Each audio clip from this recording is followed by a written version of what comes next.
Good afternoon, everybody, and welcome to a very special edition of ICB TV. Garry Carter, as always, happy to be here with you, and thank you to so many of you for joining. We've got big numbers here today. A very interesting topic, not just to me, believe it or not, to a lot of you members as well. And to help me along, I've got two very special guests today. Mike Jardine, who is obviously our Director of AML Compliance and always a special guest. But the real reason for today is we've been very lucky to be able to get a special panelist today, Khuram Javed, who is from the Financial Crime Unit, and he is here today specifically to talk to us about SARS, or Suspicious Activity Reports. So welcome, Khuram. Thanks very much, Garry. I'm not sure if people will know you from the last one that we did, the joint webinar, but we were so pleased with what you were telling us that we thought we'd better get you back and see you for ourselves. So thank you for coming back. Well, that's always good feedback. Thanks very much, Garry. I'm not sure if you want me to do an introduction for those who weren't present at the last webinar. So just quickly talk about myself. Yeah, please, that would be good. My name, as Garry said, is Khuram Javed. I do work within the UK Financial Intelligence Unit. My role within the UK FIU is to help improve the quality and understanding of SARs within the regulated sectors, which ultimately helps law enforcement maximise the opportunities to disrupt said money laundering. I mean, we estimate it costs the UK economy around £37 billion per year, and it continues to have a detrimental impact on our public services, businesses, and individuals on a daily basis. And we think the scale of the threat is becoming more and more complex as criminals adapt to our response and exploit advances in technology.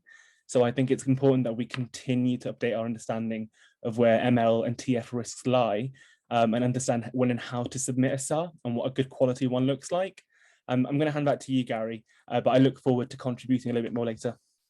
Yeah, thank you for that. Actually, I'd like to go a little bit further back for my first question, and that is, what does money laundering actually look like to a professional bookkeeper? I mean, we've all seen pictures of police running in, shouting police, and knocking down doors and taking huge amounts of the little white powder packs away and all this sort of stuff, and piles of money in garden sheds that they can't get rid of.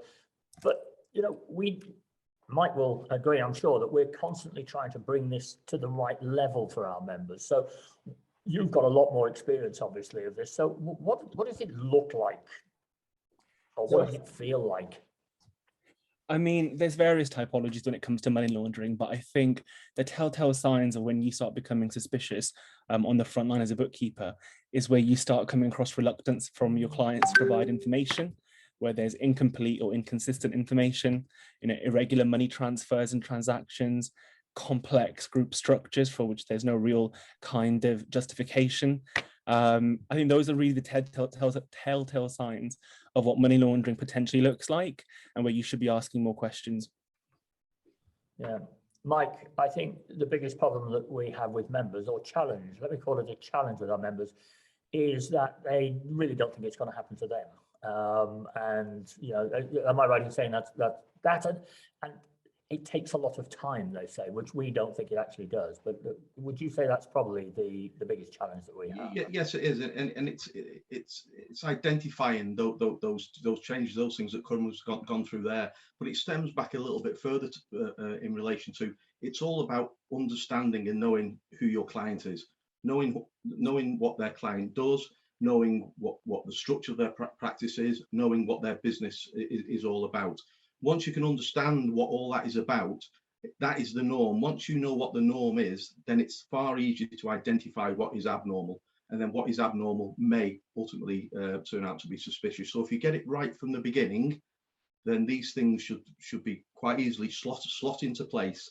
And it shouldn't be any more time consuming than merely doing your normal book work and picking up on these things as you're going through the books of your clients. Yeah, I think the big thing, as you say, is that if you do this as just part of your normal day job, it's a lot of little stuff taking place on a regular basis. It's not I need to close the office for the next 24 hours because I've got to sit and do this, because that's not the right way to do it, I don't think. I don't know what you think, Khuram, but I think you have to have an attitude that this is important to you, therefore you've got to look out for it and you've got to get it right. And it can't be put to one side. So I think, Gary, we're not going to say at the UK FIU that you should be shutting your business down to 24 hours while you undertake your checks. I think it's a risk-based appetite. What we are saying is that you need to be satisfied that what you're doing is correct, and actually that you're taking as many precautions as reasonably possible to prevent one of your clients from using you to assist in money laundering efforts. I think that's the kind of point that we want to make. So as long as you're satisfied what you're doing is reasonable, proportionate, I don't see any reason why you need to shut down your business for more than 24 hours. I wouldn't say that's proportionate. No, fair enough. I mean, we all hear stories about young kids being used as mules for passing money around because, you know, they need bank accounts. So they find some 16-year-old who's got a bank account, and suddenly instead of his 10 quid a month pocket money, sorry, I'm old. It used to be 10 quid a month when I was young, but whatever it is now, they get, suddenly there's £1,000 a week going through it. You know, again, that sort of thing.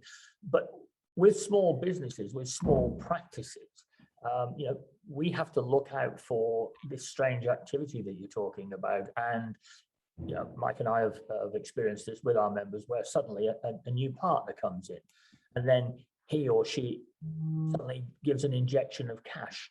And they think, and our members have to look at this and say, okay, great, fantastic, but where did the cash come from? Why are they putting that cash into the business? And particularly if the business is still losing money and money is coming in from this third party, all that sort of stuff. It's sort of day to day almost, but it's just cutting through that, isn't it? And it's having that extra sense, that extra, it's an inquisitive mind, I think, that works well. I think as bookkeepers, you naturally know your clients' ins and outs. So where you see an unusual payment or, you know, not in line with expectations, I think that's when you want to start satisfying yourselves that, you know, the payments are legitimate and actually there's no real money laundering occurring. I mean, you're on the front line, you know your clients best, that's why you've onboarded them. So I think the best kind of port of call is say, is this really in line with my expectations of this client's behavior? And if it's not, start asking some questions. Yeah.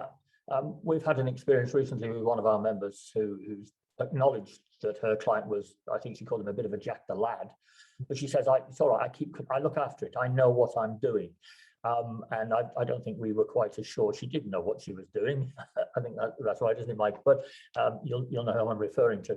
And we have to get our members away from siding too much with the business against the world, because actually you've got to be this middle ground person almost. You've got to look at it from all angles. And Mike, you and your inspectors, I mean, not only have you done this as part of your form of police work, but you're now meeting with our members and talking to them. It seems to be the attitude. I think you've said to me, you can tell as soon as you start talking to somebody whether you think there's going to be a problem when you're doing an inspection. Yeah, very, very much so. And it's all about obtaining that knowledge, understanding what your obligations are in relation to the money laundering regulations, and also the legislation, the Proceeds of Crime Act, which covers the submission of SARs, etc., and also the Terrorism Act, which covers the submission of SARs. And again, you need to understand what those obligations are, which they aren't that great. It's making sure that you understand that if you know or suspect that there may be money laundering, what you need to do and how to do it. And yes, you can usually identify straight away whether somebody's got that knowledge or not, and able to explain to me or the other inspectors what the SAR regime is, what it looks like, and why they're doing it. And it's important to get across to people that it's not just about satisfying the legislation, which of course you've got to do, but it's a case of identifying offenders. It's about protecting your own business, your own livelihood, and your own reputation. And I usually say to people, if you get a knock on the door from law enforcement asking about one of your clients, can you quite happily sit there and explain to them what their business is, what they do, and if you have any suspicions, what you've done about it. And that usually gets the message home to people. It's about protecting, if anything else, protect your business and your reputation and your livelihood. So, Khuram, we are told that it's not you don't have to wait until you're absolutely positive that something's happened. It's if you've got a suspicion. In fact, in one point, I think it says the merest hint of a suspicion, which is pretty slim. But I think most people sort of get a feeling. Now, I hear from a number of members who say, yeah, but I feel really bad about putting this in because if I'm wrong, this person could get into trouble. What can you say to people who are actually a bit scared to put in a SAR? So I think there's a lot of reluctance from the regulated sector about putting SARs in. What I will say is, one, they're confidential. So, rest assured that we're not going to go back to these people and tell them that you've put a SAR in about them. So they're handled in the strictest of confidentiality, and it's published in guidance that there are very limited circumstances in which a disclosure is warranted, and that's few and far between. Second, we don't just take it at face value, so we don't just action the intelligence and say, yes, Joe Bloggs must be committing money laundering, we need to go after this guy. And the next thing you know, there's armed police outside his doorstep. That's not what's going to happen. We'll conduct our own checks and make sure the information you provide is worthy of dissemination and action. And it's very unusual for a SAR to be used as evidence in the first place. So those are the kind of protections that I can offer you at the moment. I think what might be beneficial is for those considering the confidentiality of SARs, take a look at the Home Office circular, which is way more descriptive in terms of handling conditions and the kind of confidentiality around SARs for protection purposes. And I'm happy to share that link through the organizer today for people who've attended. So you've obviously come across a lot of people who've laundered money. I presume you will tell us that actually they're not very nice people, so we shouldn't have any qualms about putting in a SAR if we come across one. No, and I don't think that should be the motivation anyway, whether or not, our personal feelings. I think the legislation is very strict in terms of when to report. And I think anybody who seeks to abuse the kind of the illicit, well, anyone who's using illicit avenues to launder their funds shouldn't really be protected in any case, because it's not within the spirit of the legislation and it does more harm than good in the end. So I don't think there should be any guilt for putting a SAR in the first place. I think you're discharging your compliance obligations by legislation. So yeah, for those people who feel a bit guilty, I would say I really don't think there's merit in that argument. Okay, and from all of the talks that I've heard about SARs, it's very rare that one SAR will actually create, mayhem somewhere back at the crime agency and you all shoot out in your blue vans or something or other. It's a cumulative thing, isn't it? And I heard it said many, many times that it's rare to get one report about a person. It starts somewhere, but actually they start to come in and you build up this picture and you think, well, this is funny. 4 or 5 people think there's something wrong. So then it goes higher up your list of priorities, I presume. So some SARs provide immediate opportunities to stop crime and arrest offenders, but most of the time they help uncover potential criminality that does need to be investigated, while others provide intelligence useful for the future, and they all contribute to our strategic threat assessment. What we will say is it is rare, few and far between, that we'll action intelligence straight away and that something will happen as a result. And also, yes, we do build an intelligence picture from your SAR. And yes, it's very common that one individual will have multiple SARs on them, because if you've spotted something suspicious, very likely chances are that other people involved in that transaction, whether it's a fellow bookkeeper, an accountant, a banker, for example, they may hold similar suspicions. So your SAR may just be part of the puzzle and actually other people already put SARs in. Right, great. Now, I remember Jasper Carrot. Those of you remember Jasper Carrot, if not, he was a comedian, but he always used to read out insurance claims. And some of these insurance claims are completely nonsense because people put stuff on there which didn't make any sense, and they were obviously had great comedic value. What are you looking for in a good SAR? How do you want us to put it all down? Not War and Peace, presumably, but what is it you actually want on that SAR? Very good question. I think in the interest of time, I'll keep it very short. We want you to capture the salient facts behind your suspicion. So, there's plenty of guidance out there in the public remit which tells you what a good SAR looks like. What I'm looking for from the intelligence you provide is why you're suspicious, what prompted you to become suspicious, what is it that your client is asking you to do, what are you involved in as their advisor or as their bookkeeper, and what the next steps are for you and what actions you're going to take as a result. I think all of that is critical to help law enforcement understand your current position and that of your clients. I mean, there's other kind of requirements that we'd like you to meet, for example, using the correct glossary code to define typology. We do this so that we can extract data on a wholesale level and look at what typologies are occurring in the sector. But I'm not going to bore you with that information today. That's already in the public remit. I think ideally what we're looking for is short, concise sentences that explains your suspicion to us fully, where we don't have to come back to you to ask questions about why you're suspicious, what's happening. And we also want to understand if you've done your due diligence, then why are you still suspicious? I mean, and what next actions you're going to take as a result of your checks. We don't want you to use the SARS regime to discharge your CDD obligations and seek a defense for the sake of seeking a defense because you've been unable to discharge your CDD. That's not what we want to see in a SAR. So a good quality SAR is one that's concise, captures the salient points from your engagement, explains in full detail what your suspicion is and how you became suspicious, what the circumstances were, and then gives us an adequate description of the transaction you're involved in. Great. Mike, I mean, you've had discussions with some of our members who are looking at putting SARs in. I mean, we as a supervisor, our population isn't exactly the biggest submitter of SARs as one would expect. But I mean, what difficulties have members in getting to grips with actually biting the bullet and putting one in? Yeah, I think the initial thing is what is suspicion, and that's usually one of the first questions we get asked as inspectors when we discuss the SAR regime. Well, what is suspicious?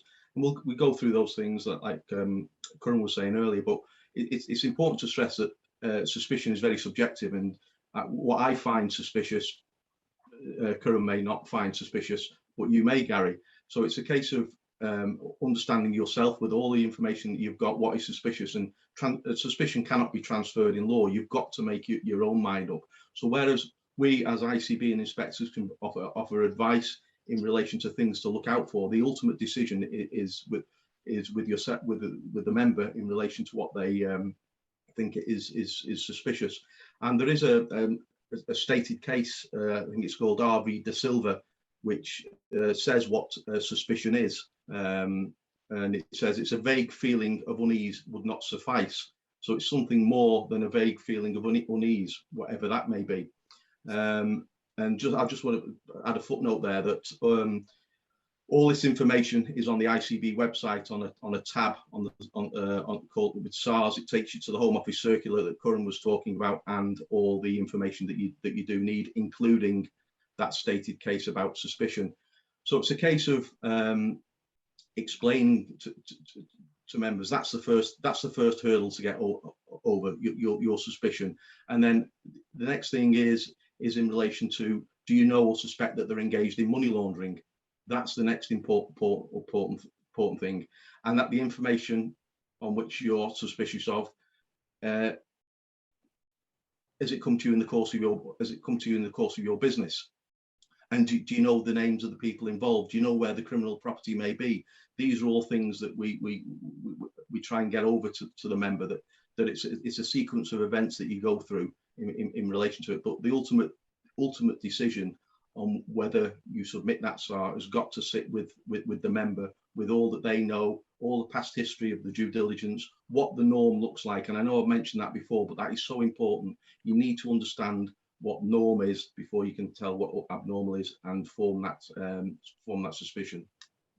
And to follow up on that, Garry, with Mike, I think the actual kind of understanding we got from RV De Silva was it has to be a realization that there was a possibility, more than fanciful, that the relevant facts for money laundering existed, and that's prompted your suspicion. So although the threshold for suspicion is very, very low, it still has to meet the kind of the probability that it was more than fanciful, and money laundering may or may not be occurring. And I don't think it's within anyone's gift to tell you whether you should or shouldn't be suspicious, but I think we'll start asking questions when there's blatant kind of indicators of money laundering and you still not formed a suspicion of money laundering. I think that's when we start becoming concerned. And that goes back to our earlier conversation about CDD being the first line of defense for money laundering. I think if you have effective CDD controls in place, you can bat off much of these concerns very early on. Yes. Yes, and I think one of the things that we've picked up from looking at our members' clients' records, because we have a certain amount of access to those records, is that a lot of businesses start up, but within about 12 months, the business has changed dramatically. So they've got different people involved. They've given half the shares to somebody, whether it's a family member or whatever it might be, and you've just got to keep on this. I don't think, we keep getting across to members, you can't bank it and then think, right, I've done that, we're done. Yeah, you did it on day one, but day 2, 3, 5, 364 or whatever, if it's changed, it's your job to know about it. And yeah, some people, some of our members, I'm sure Michael agrees, say, well, it's not my job to poke around. Well, yes, it is. That's exactly what you're doing. But I don't mean, straight up front and I think you're a crooked whatever, get out of that one. It's not that sort of thing at all. It's that constant reassurance for you, actually, as the bookkeeper, I think, and as the big advantage I think our members have of being part of a professional body like ours is that they've got people to talk to. So if they ring up Mike, he's not going to slap them in irons or something like that, but he's there to say, well, yeah, I agree with you. And occasionally they come up with something which we think is, no, look, that's not money laundering. That might be something, but it's not money laundering, or it could be right. But they've got somebody to bounce those ideas off, which I think is good.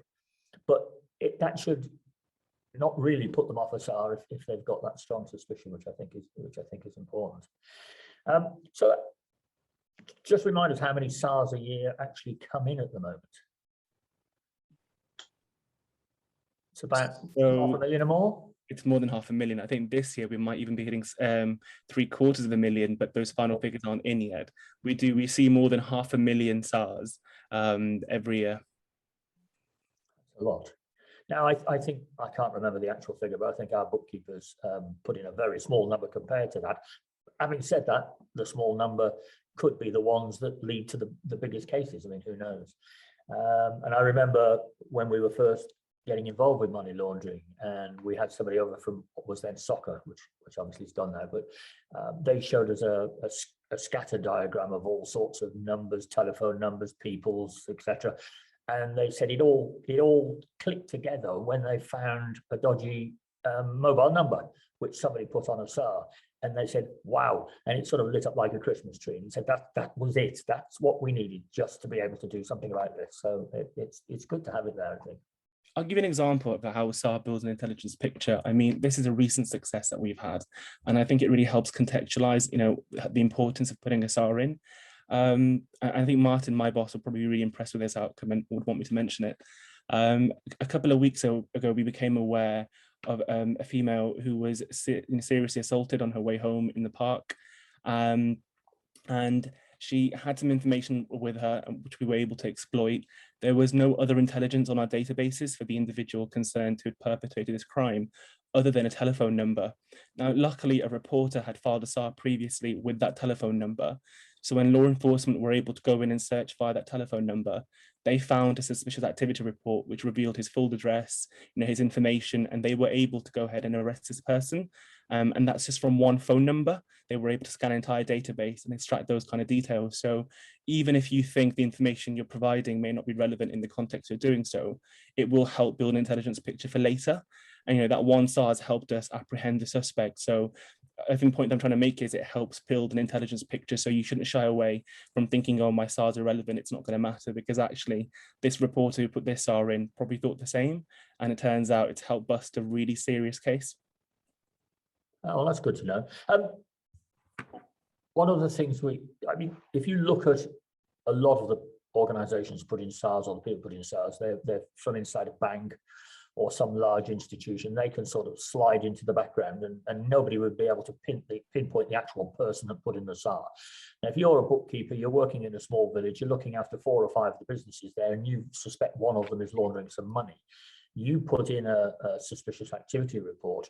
I think the concern is that even if there is every bit of secrecy tacked in from your side that is possible, somebody's going to put 2 and 2 together and come up with a bookkeeper, because where else would it have come from? I mean, can you sort of reassure people that before you kick somebody's door down at 6 o'clock in the morning, you make sure everything is covered and protected?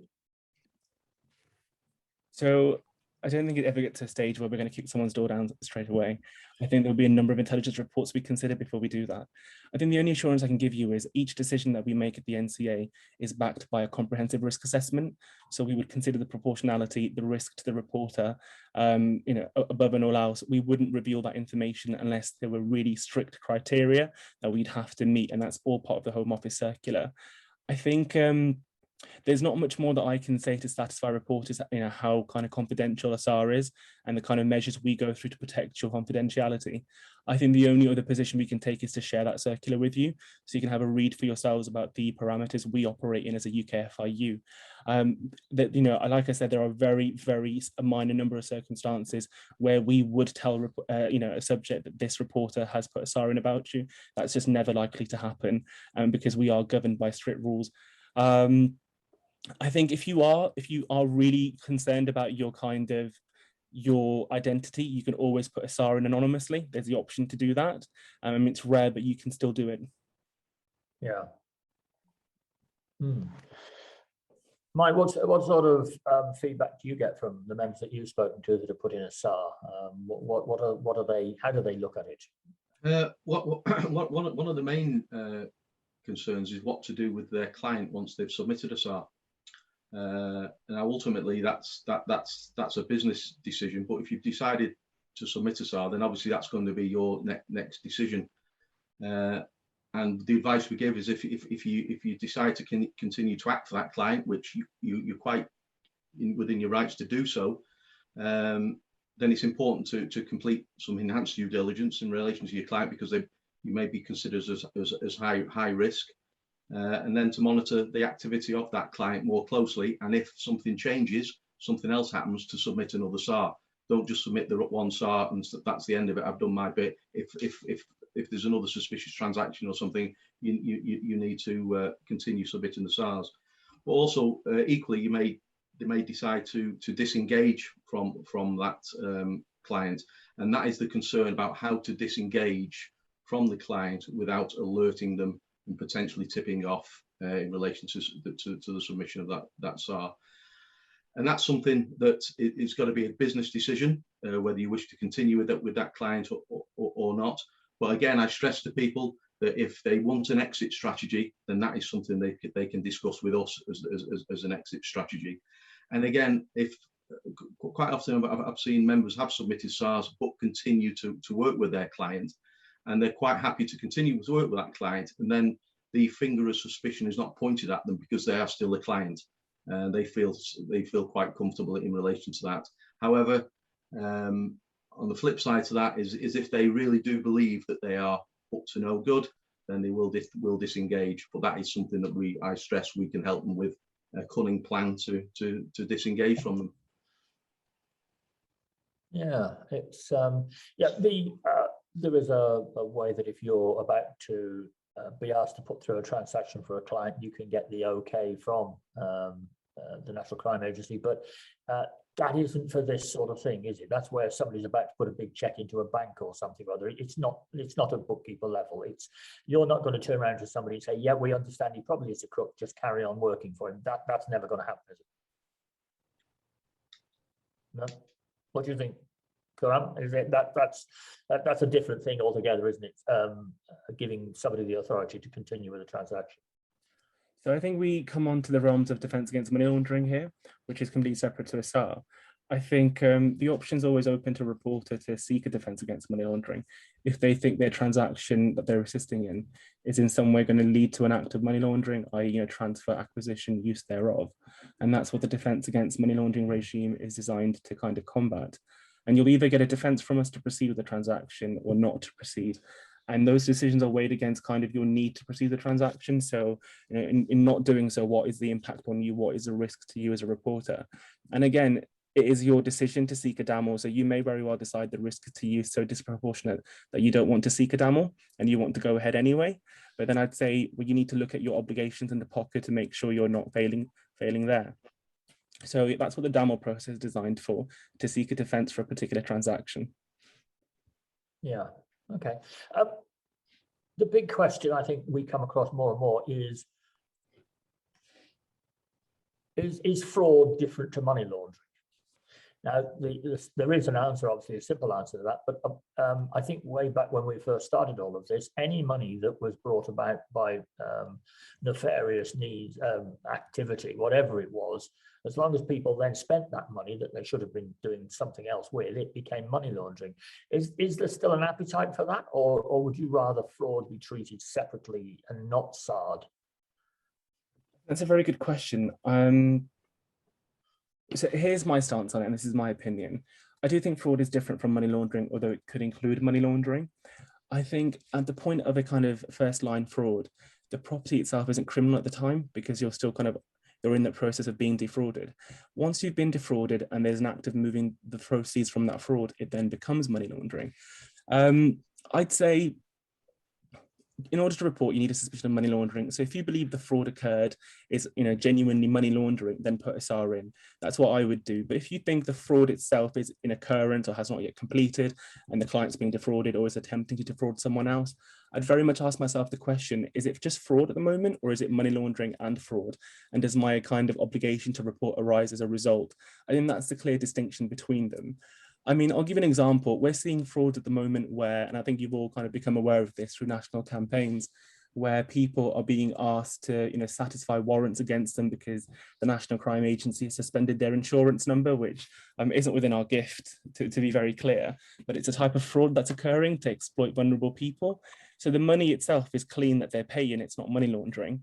It becomes money laundering at the point they've paid for the warrant to satisfy it, even though no such thing exists. And then the criminal will use the proceeds of that crime to then move those funds around. So at that point, I would expect the bank moving the funds around that have become criminal to put a SAR in. Yeah. I think you can discharge your fraud obligations by putting an action fraud report in. But I will ultimately leave the decision with reporters as to whether they should put a SAR in or not. You'll never hear feedback from the UK FIU saying you shouldn't have put this in. So if we put in something which either doesn't sound like fraud to you or anything else, or sorry, money laundering, and you're not going to turn around and tell us we were being stupid. You're just on a risk-sensitive basis say, right, well, let's just ignore that one for the moment, but we'll keep it in the background in case something else comes in. I think we'd progress the intelligence and match it up with anything else that we've got to see the full transaction in detail, because yours might be part of the parcel. So you may be telling us a fraud is occurring, and then the next thing you know, the bank's put a SAR in saying not only has a fraud occurred, but the money is now criminal proceeds and is being moved abroad or is being moved into another account. So it helps build a picture. All I know is the obligation to report is where you suspect money laundering, and these things have compliance costs for businesses to put in. So I'd leave the decision with the reporter as to whether they think they should be putting a SAR in for that.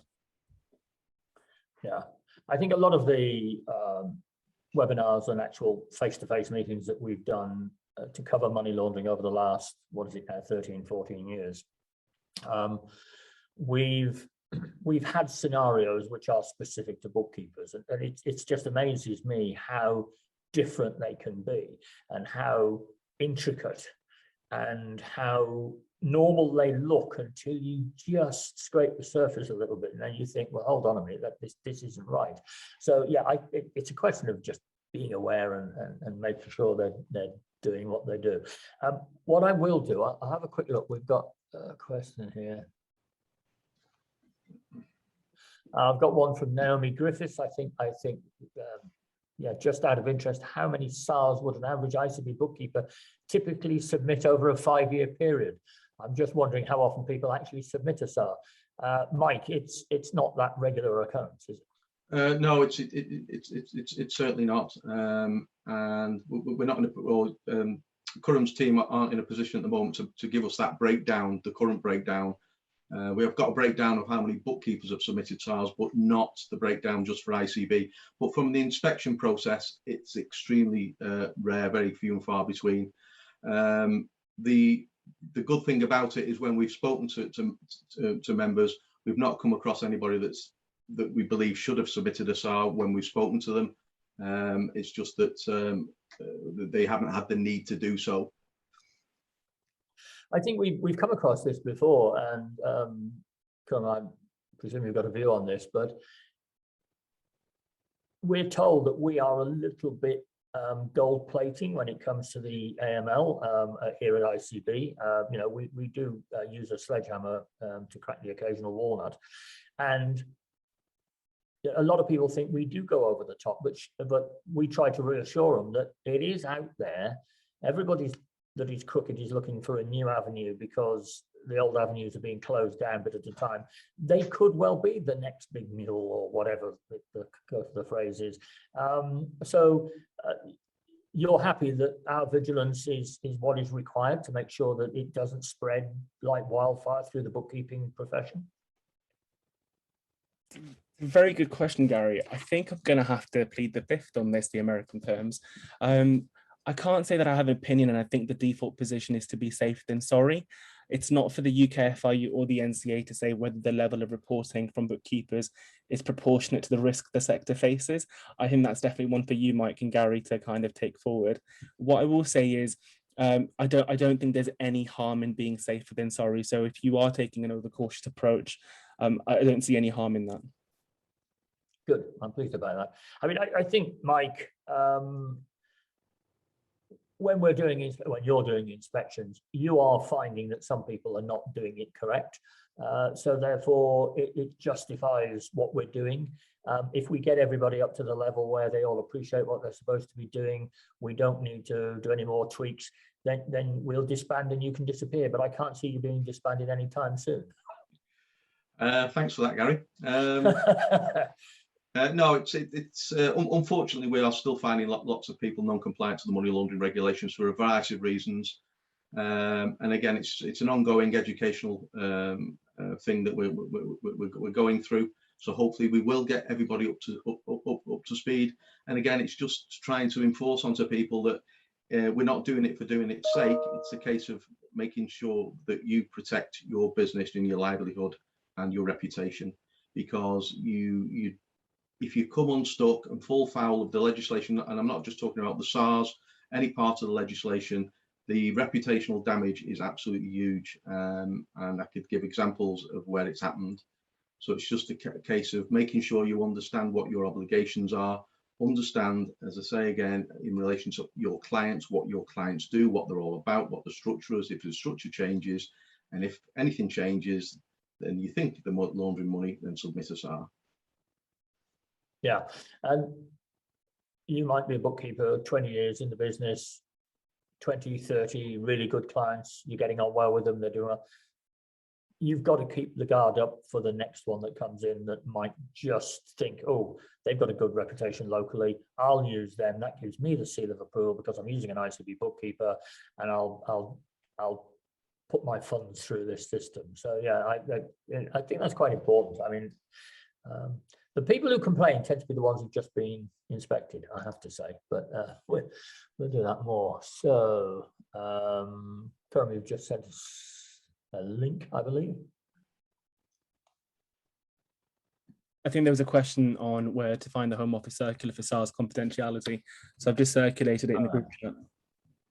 Yeah, I noticed when we did the webinar before, a lot of you mentioned a leaflet and booklet, etc.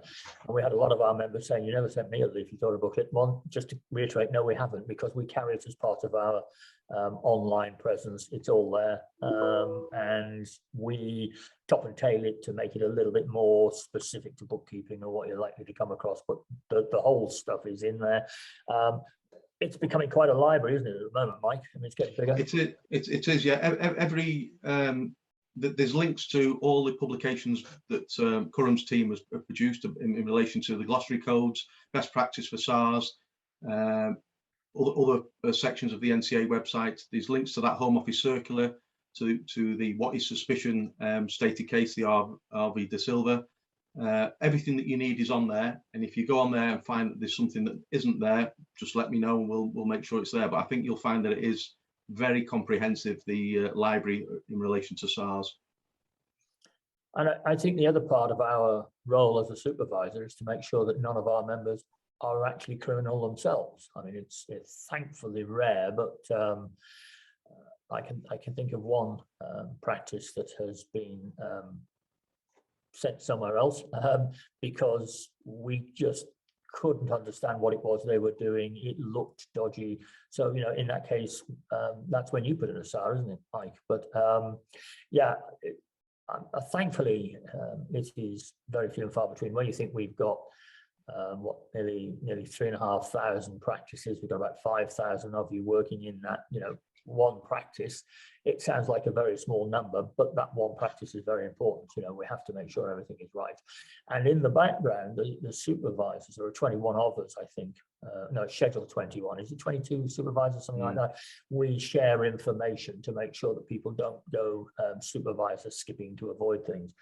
And it's one of the reasons why when we decide on, when we're coming to inspect people, we put you down to come for an inspection, you can't immediately think, ooh, I'm a bit worried about this, I'll resign. You know, that can't happen, because once you've been selected, you know, it's entirely up to you after that what you do, but that's there, and it's to make sure that we can do our job properly, or our inspectors can. And just so that you know, Mike is a director on our main board, but he's got a team behind him, and they run almost autonomously from the institute. I mean, technically, if he thinks we're doing something wrong, he can tell us, and he can make it happen. So he's in quite a tough position there, really. Quite a big job for him, and he's now working with our recently appointed director of professional standards, and that's Lucy Brown.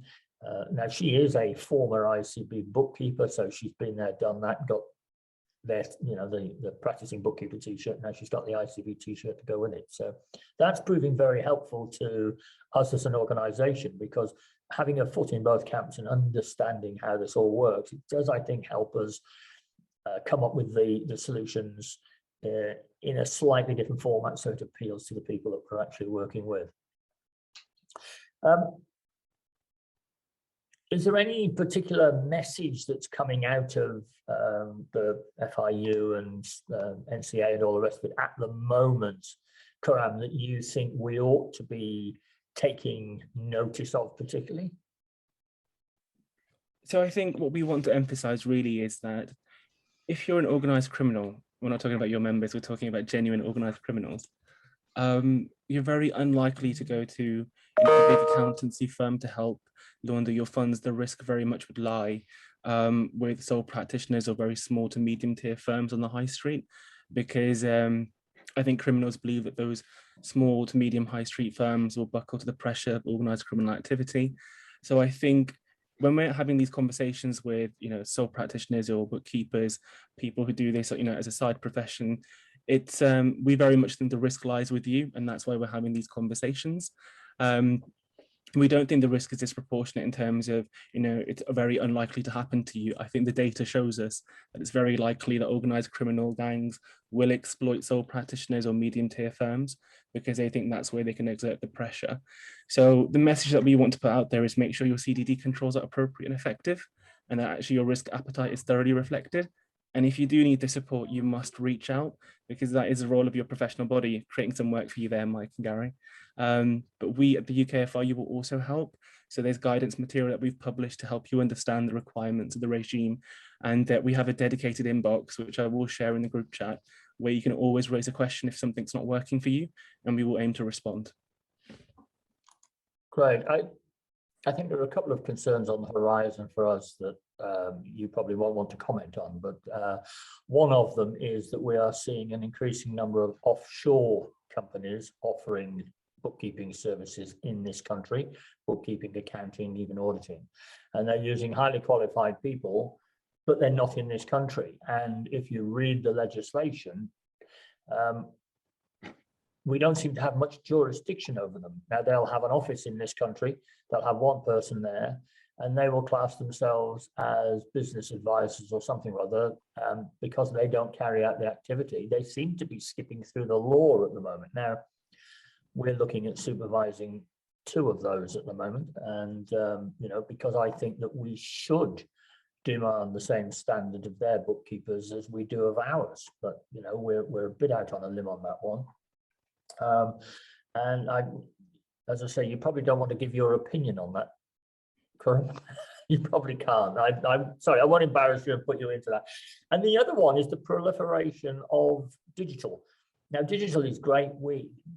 When COVID hit us and we all locked down, lots of larger firms were desk-based. They were totally up the Swanee, etc. Bookkeepers, because of who bookkeepers are, 2, 3, probably even 5 years ago, had already started to adopt the cloud because it suited the way they work, because they've got 5 or 6 clients. They don't normally work from their office. They work from somebody else's office and all the rest of it. So it worked for them. And coincidentally, that is what made them so important to their clients now, because they didn't need to go and see their clients. They were already able to jet things down to the line, bring it all back, etc. But I get involved in a number of different discussions with some government departments, some not government departments. But there is this hell-bent thing that the computer is going to do it all for us one day. How do we, as a profession, ensure that there are still some checks being done on this stuff somewhere? Because if people are going to input their own stuff direct, who's going to check? You're going to stay quiet on that as well, are you? Is that one for me? Okay, I'll well, yeah, absolutely. Mike, feel free to partner in with me. I think we're a long way away from complete digitization, so I think it's not a concern of mine at the minute. What I will say is we are speaking to various bodies that represent our interests in this area to help them understand the risks of this and whether really is the appropriate way to go. I think my priority is to focus on for the time being, rather than where we're headed in the future. I think that's a conversation for more appropriately placed government departments like the Home Office and the Treasury. And rest assured, we will raise those concerns. But I don't think it's a concern for now. Mike, do you have anything on that one? I think you answered that very well, Khuram. You got out of that one. I mean, I did find a crystal ball on Amazon, but when it arrived, it wasn't anything as good as it said it was going to be. So we are a bit behind on that. But yeah,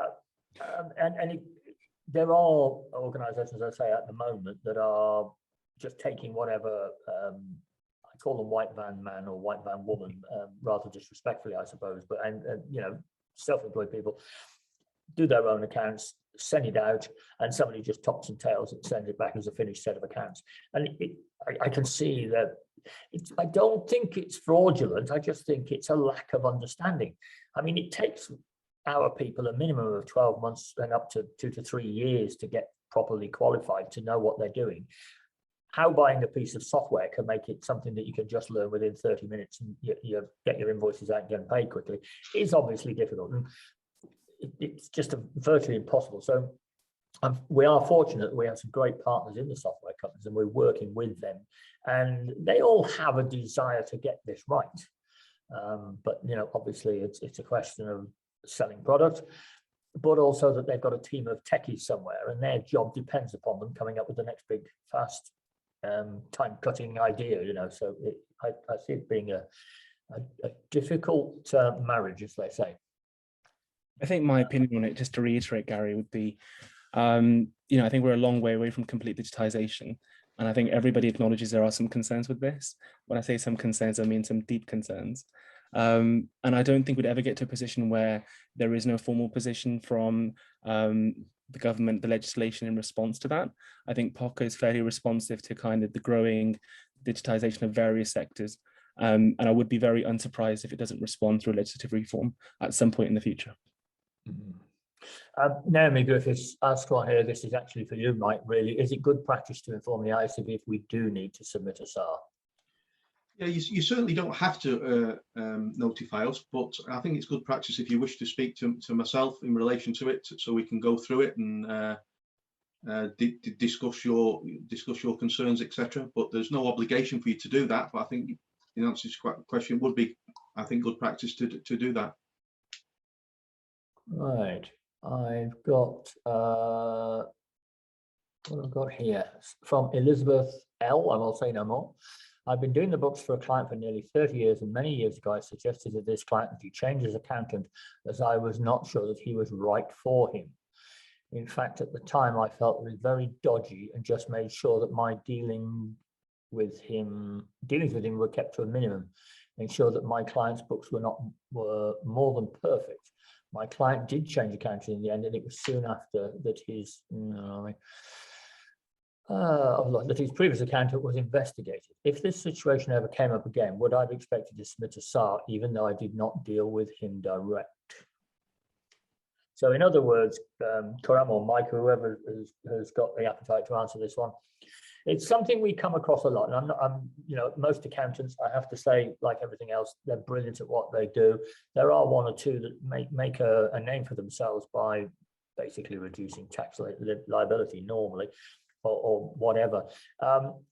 So some of our clients, members rather, handle their clients' affairs for the year. At the end of the year, they hand it over to an accountant, and then they don't fully understand how the accountant's eventually lodged figures ever came about. Should we report the accountant? I think you've got to go back to what we said initially. If you know or suspect, or of reasonable grounds for knowing or suspecting that accountant is engaged in money laundering, then yes.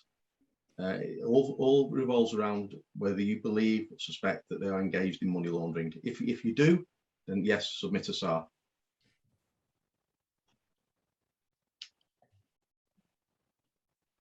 All right, Lisa here is just saying that this is something she's actually discussed with Mike, but she had a situation where there was only one possible person who could be giving the information about this. So she's the only person that could possibly give that information. I mean, this does crop up a lot when people are looking at any sort of suspicion with their clients, that it's going to be obvious. And sometimes, obviously, it becomes a much larger thing, and it wouldn't matter quite so much. But yeah, I don't think they still need to have conversations with you, I think, Mike, and then between you sort out how far they go with this. But there have to be ways of disengaging that are not going to completely, you're not going to end up with a red arrow over your house or something or other. So yeah, but it's a difficult one. But life is full of difficult decisions, unfortunately, and this seems to be one of them. Gary, maybe I can help with this question, and I think I might be able to direct your members in an appropriate kind of fashion to have a look at and inform their own opinion. It'd be inappropriate for me to direct someone because obviously I work for the UK FIU, so my interests will probably be biased towards the UK FIU. What I would say is there are various defences and exemptions under the legislation for particular circumstances. There's a reasonable excuse defence. I think there's a defence for failing to report where there's a concern for one's threat to their safety. I can't direct a reporter to specifically apply that exemption, but what I would say is it is a business decision to report, and it's one that's overseen by the professional body. I would encourage all members to have a look at the legislation and see if the circumstances stipulated under the exemptions apply to them and come to an opinion. Because I think that's the best way to proceed, is to look at the legislation, see what the exemptions are, and see if they apply to you. Yeah, and very early on, I remember we got a comment at one of our sessions that we were doing. I think it was in Leeds or something like that, and they said, well, would it be best then if we just put in a SAR in for each of our clients, because then if ever anything was wrong, we'd have our back covered? And I said, absolutely not. But, that's a total waste of time. No, it's got to be a suspicion. You've got to have reason for the suspicion. You've got somebody to fall back on to talk to. Don't go and talk to somebody in the pub. You've got to talk to somebody who is bound by the same confidentiality that you are, i.e. Mike, and then he, if necessary, he can send an inspector out to talk to you, get things sorted or whatever. We are here to help you get this right. So part of what we do is making sure that you're keeping your paperwork up to date, you're doing your due diligence, and part of it is answering those questions from the concerned members who think they've found something. So we've got many roles, or Mike's got many roles. But yeah, it's got to be done for good reason. And if you genuinely feel that you've got a problem with being found out, things can be done, but come to us early on, discuss it with us, and yeah, that's all I can say. That's why you're part of a professional body. I'm not sure how the other bodies do it, because some of them have sort of an arm's length approach. We don't tend to have that. And anyway, Mike's only got short arms, so it doesn't matter. So Mike, we've sort of come to the end of our hour here. So I mean, have you got any sort of parting shots as to what you'd like to say to our members? For one to repeat to myself, it's all about understanding who your client is, who your member is, what they do, what the structure of the business is, and any changes to the business or their business structure should never come as a surprise to you. You should be all over it, and you should understand through your ongoing due diligence in relation to that client what's going on, so you can identify when things aren't the norm. If you do that, that's the bread and butter, that's the basics. Everything else, I guarantee you, will fall into place. Okay. Khuram, just to let you know, we have 3 avenues for this webinar to go out. We have those people who book directly through their membership of ICB, through my ICB.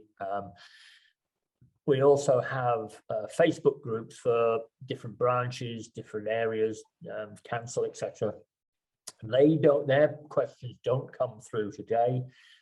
They tend to come through later. So I'm hoping that if we've got anything that we can't answer ourselves, we might be able to pass it on to you.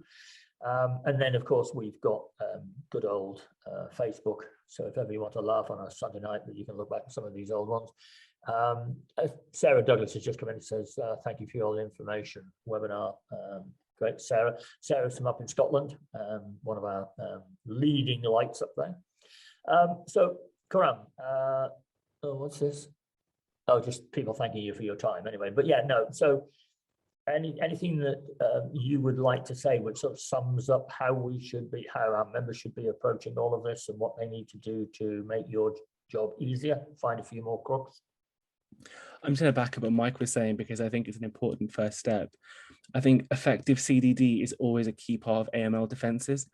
If you've got good CDD in place, chances are you'll very much be robustly managing the risk of money laundering to yourself as a business. I mean, from all the dip sampling that I've done and had a look at Bookkeeper kind of SARs and DAMLs coming through, a lot of the suspicion is off the back of CDD. So I would always argue that effective CDD controls are an appropriate way to defend your business. The last thing you want to be subject of an investigation yourself. The legislation, especially Defence Against Money Laundering, is a protection for you as a business from being accused of money laundering or being prosecuted for money laundering. So I would say always seek to update your knowledge in this area. And if you do need help in understanding what the requirements are, please don't be shy. Do reach out to your professional body. Do reach out to UK FIU. We are here to help. Great. Carrie, thank you for your time. Very informative webinar. Peter Labage, most informative. Thank you all. Louise Templeton. Louise is on the council of the Institute of Agricultural Secretaries and Administrators that we act as supervisor to. So they have their own huge different way of doing things, but they obviously come under what we do here. Claire Kendall, thank you, very informative. Angela Forsyth, Robert Richard, we've got Lisa DeHaas. I mean, yeah, you get the gist. Kirsty St. John, I knew you'd be in there somewhere. That's why I was scrolling to the bottom. Thank you to you all, very interesting. Khuram, thank you very much for coming on. I know it's difficult when you've got such a broad audience to work to spend some of your time with us bookkeepers, but we do appreciate that. We think we're the most important part of the financial sector. Obviously not everybody agrees, but we do. And I think that you know, the work that Mike and his team are doing is pivotal in ensuring that we remain as professionals, and that we are careful to look out for everything that could just happen. You know, it's a bit like a life insurance almost. We've got to make sure that nobody misses out because they didn't read the latest circular or they didn't do something that made it all happen. So thank you very much to you and your team for the webinar that we had the other day. It was really good to, you know, it feels important because we've got somebody official talking to us. So that's really good for us. And basically, thank you to everybody for being on here today. This was a special program because this is important.